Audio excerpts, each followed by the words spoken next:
ربنا وابعث فيهم رسولا منهم يتلو عليهم آياتك ويعلمهم الكتاب والحكمة ويزكيهم إنك أنت العزيز الحكيم صدق الله العظيم. The ayah of the Quran I just recited to you comes from Surah Al-Baqarah, which is the second chapter of the Quran. This is ayah number 129. This ayah is the dua of Ibrahim alayhi salam for Prophet Muhammad sallallahu alayhi wasallam.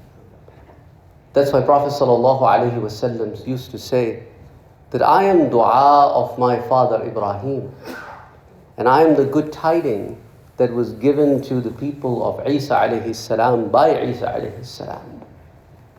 So Ibrahim alayhi salam in the city of Makkah, after Kaaba was established, after Kaaba was rebuilt by Ibrahim alayhi salam and Ismail alayhi salam, when people started coming and gathering in the city of Makkah, the first settlement that happened in that place after coming of Ismail alayhi salam and his mother Hajra were the people from Yemen who wanted a place to settle, and this tribe of Jurhum were the first to come and say labbaik to this particular call.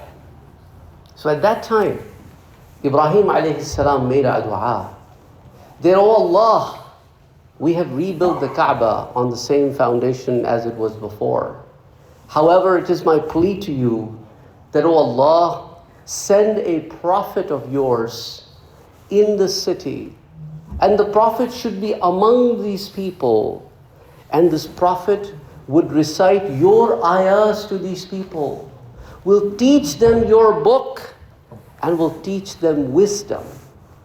And it would not just be the teachings that will be on the body level, وَيُزَكِّيهِمْ, and will clean them inside out. That's very important. Very, very important. If we want to stop sinning, we have to be clean from within. Because it is possible, from outside, I'm coming out as a very pious person. But if I'm not pious inside, then whatever I'm doing outside is nothing but I'm making a fool out of myself. I'm pretending it to the others so that the others will think that I'm very pious. So this cleansing of inside is very important. And then when you clean yourself from inside, it comes outside. It's like a fire. When the fire starts, it comes out, spreads. But this time it is the fire of Noor, of Iman. So Ibrahim alayhi salam made a beautiful dua for the people of Makkah and for the Quraysh who were from the descendants of Ibrahim alayhi salam through Ismail alayhi salam. Now take a pause. You were in the city of Makkah. Maybe in your head you're envisioning Ibrahim alayhi salam, a prophet of Allah, making dua to Allah subhanahu wa ta'ala in Kaaba. And now let's go trillions and trillions of years ago in the world of souls. We don't know when Allah created the souls. We have no idea.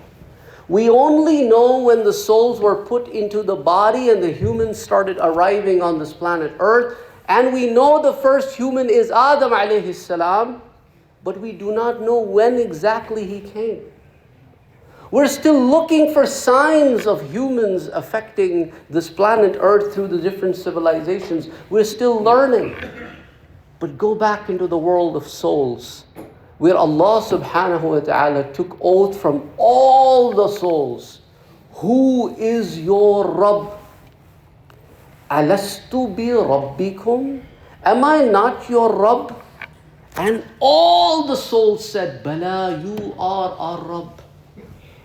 That is why when you are given the message of Islam and you are looking at it with the purity of heart, you cannot resist it.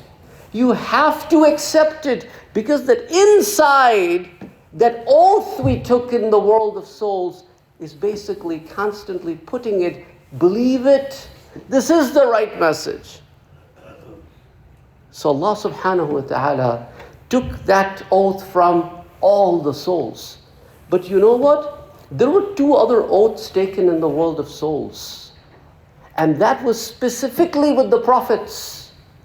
One of those oaths was taken, as mentioned in Surah Ali Imran, ayah number 82, where Allah says, وَإِذْ أَخَذَ اللَّهُ مِيثَاقَ النَّبِيِّينَ.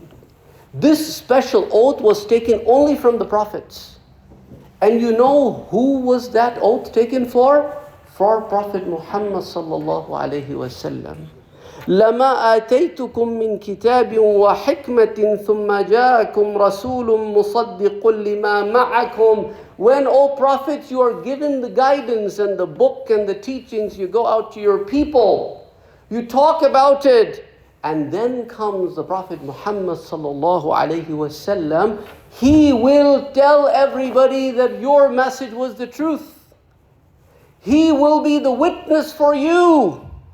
So if you find him in his times, then it is your responsibility to believe in him. لَتُؤْمِنُنَّ بِهِ وَلَتَنْصُرُنَّهُ. And it is your responsibility to help him in his cause.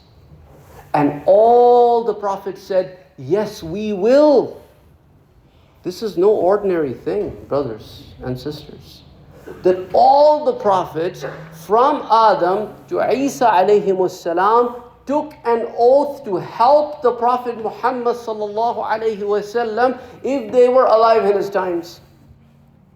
And one prophet is coming back, Isa alayhi salam, to fulfill that oath. This is the prophet that you and I believe in. Know the prophet. No, he is the best of the best creations. And on top of that, there is another ayah in the Quran, in Surah Al-Ahzab, ayah number 7, where Allah subhanahu wa ta'ala from these prophets picked 5 of them. Picked 5 of them. And that was the Prophet Muhammad, Prophet Nuh, Prophet Ibrahim, Prophet Musa, and Prophet Isa alayhi wasalam. So if you know your prophets, you know that Nuh alayhi salam came first, then Ibrahim alayhi salam, then Musa alayhi salam, then Isa alayhi salam, thousands and thousands of years apart from each other. But look at the sequence Allah does in this ayah. Says, وَإِذْ أَخَذْنَا مِنَ النَّبِيِّينَ مِيثَاقَهُمْ وَمِنْكَ.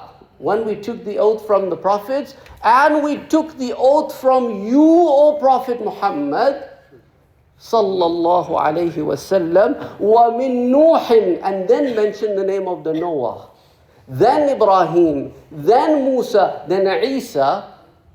So everybody is in the chronological order. So why is it that the Prophet Muhammad is mentioned before them?